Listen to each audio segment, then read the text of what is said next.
Muy buenos días, niños y niñas. ¿Cómo están? Espero que estén bien. Yo estoy muy bien. Hoy es un día muy lindo. Hoy es un día muy bonito.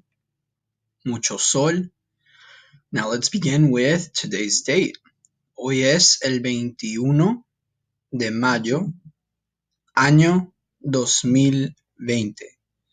21 de mayo, año 2020. Our objectives for today, guys. You guys are going to be able to go over the grammar section of the study guide and practice for the test. So today we're just going to focus on that grammar section, conjugating that verb. I'll show you how to do that in the study guide and we'll show you how to practice. Your due now is to open the chapter 2 study guide and complete the grammar section before watching today's video. And just try your best, all right? So what I want you guys to do is I gave you guys a study guide earlier this week. What I want you to do is we did these two parts here.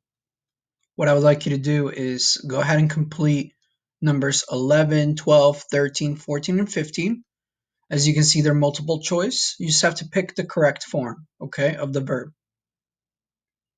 So go ahead and do that first, and then come back to the video so that we can go over it, all right? So pausing point, try your best, and I will see you when you're done with your study guide.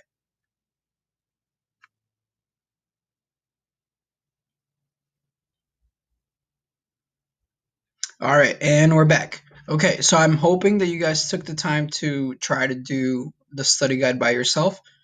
It is good practice for you to try to do it once and then see how you did as we go over it. Before we begin, let's just look at the directions. It says, watch today's lesson, what you're doing right now after you took that, you completed that part of the study guide. After you watch the lesson and I go over the answers, I want you to practice conjugating the verb. So what you did here is called conjugating the verb.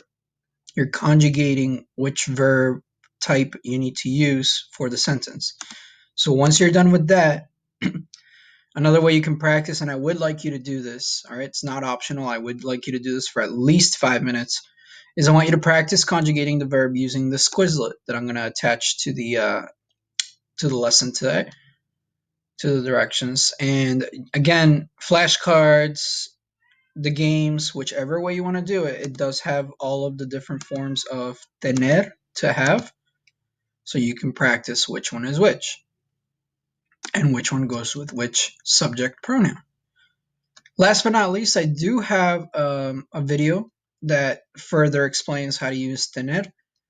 This one is not as cool as, well, I don't like it as much as the last video, but it's a short video. It's only 3 minutes, and this guy, I believe he's a teacher too. He kind of explains how to conjugate the verbs like we've been doing.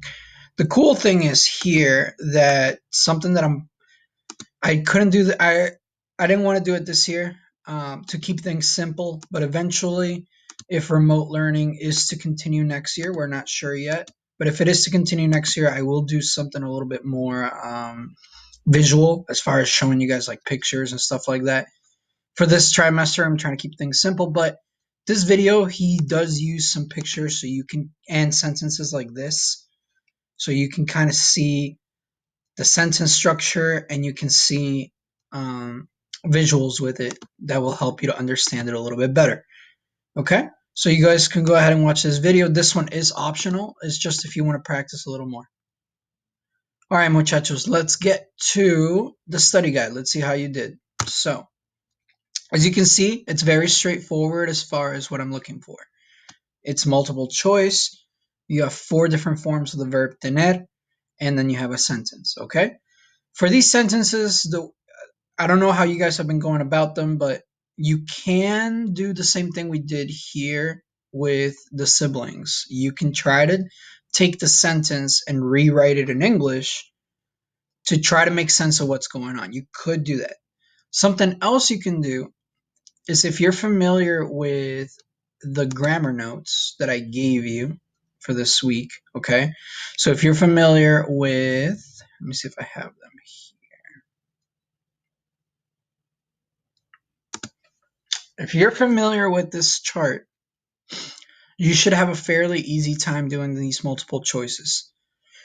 Because in Spanish, remember that every single one of these subject pronouns, whoever you're talking about, whether it's I, a friend, he, she, or you formal, we, or they, whichever form you're using for the subject, whoever you're talking about, the verb is going to have a different way that it's spelled and a different way that it's said. So if you're familiar with which one goes with which, you're going to do well on this part of the test, okay? So let's take a look.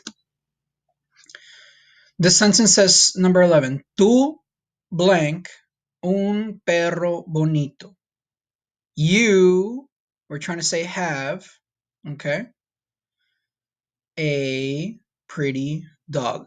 One thing that I didn't really go over too much this semester, maybe you've noticed as we've gone through these lessons, is that the adjectives come after the noun in Spanish. In English, it's the other way around. In English, you would say, you have a pretty dog. But in Spanish, what you're really saying is, you have a dog pretty. The reason for that is because in Spanish, we like to present what we're going to be talking about and then we describe it. In English, you're already describing something before the person even knows what it is. It's just a different way of thinking, okay? But in Spanish, that's how it goes. Tú tienes would be here, tienes, because if you look at the chart, tú is you formal, tú tienes, you have, okay? Tú tienes. So tienes would be C, all right? So again, when you go to answer these on the test on Friday, tomorrow, when you go to answer these, you can either highlight the letter for me, or you can just write C, or if you really want to, you can write out the word so that it makes a full sentence. Okay, it's up to you. Either way, as long as I know which one you picked. So tienes would be C. Let's just put, I'm just going to write it out so you can see the full sentence. Tú tienes un perro bonito. You have a pretty dog. Okay, next one. Number 12. Ella blank muchas tías graciosas. Ella blank muchas tías graciosas. She, we're trying to say she has, okay? So she has many funny aunts. She has many funny aunts. Again, adjective comes after the noun in Spanish, so that's why it's like that. Ella tiene would have to be here. One thing I'm going to caution you is these look super similar. So be really careful. Don't rush through the test, all right? Take your time. Ella tiene. It should be B. All right, I'll just do it differently here. Just B. Tiene. If you go back to the chart, ella tiene, él tiene, usted tiene. The verbs in Spanish do not, you don't have to worry about the gender or plural, singular. Okay? The verbs don't change like that, just so you know. Adjectives and nouns do. But it was just be tiene. That's why if you have ella, it's tiene. If you have él, even though it's masculine now, it's still tiene. And then usted, formal, tiene. Okay? So to make that clear. Number 13. Yo blank una hermana muy inteligente. There we go. Yo blank una hermana muy inteligente. I have, that's what you're trying to say. I have a sister that's very intelligent. Or I have a very intelligent sister. See how it kind of plays around in English? Well, in Spanish or whichever way. It's not really playing around with the words, it's just how you say them, the way you think about them. Okay? So yo tengo, okay? If you remember this is probably the easiest one because the O at the end, and then this is the only one that has an O at the end. Again, be careful. Take a look at the fact that most of these are the spelling is very similar. Yo tengo, okay? So for this one, we're just gonna highlight the letter. Okay, number 14. Ustedes. Y'all, for you all. Ustedes blank un abuelo simpático.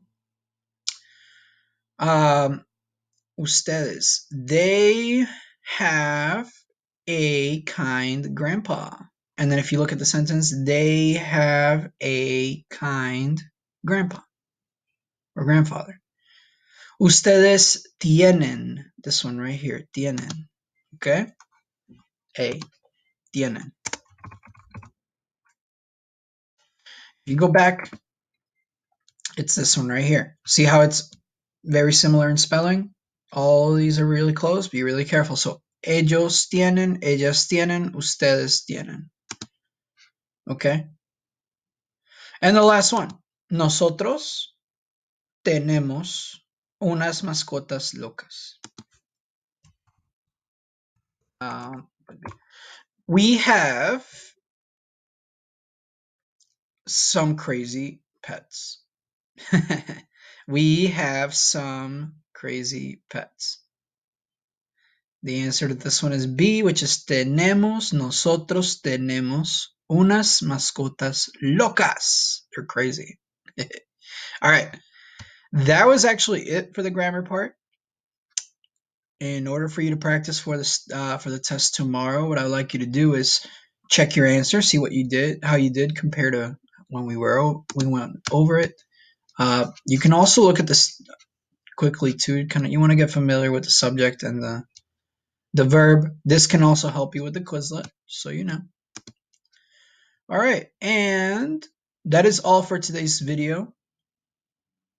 I would like you guys to again practice this Quizlet for about 5 to 10 minutes. You can play the games, you can do the flashcards, and then if you want to watch the video to get a little more understanding of how to use tener, you can do that as well. All right. Bueno, muchachos. I hope you have a great day. Que tengan buen día. Enjoy the sun, the nice weather, y nos vemos mañana. Okay. Hasta luego, muchachos. Hasta mañana. Chao.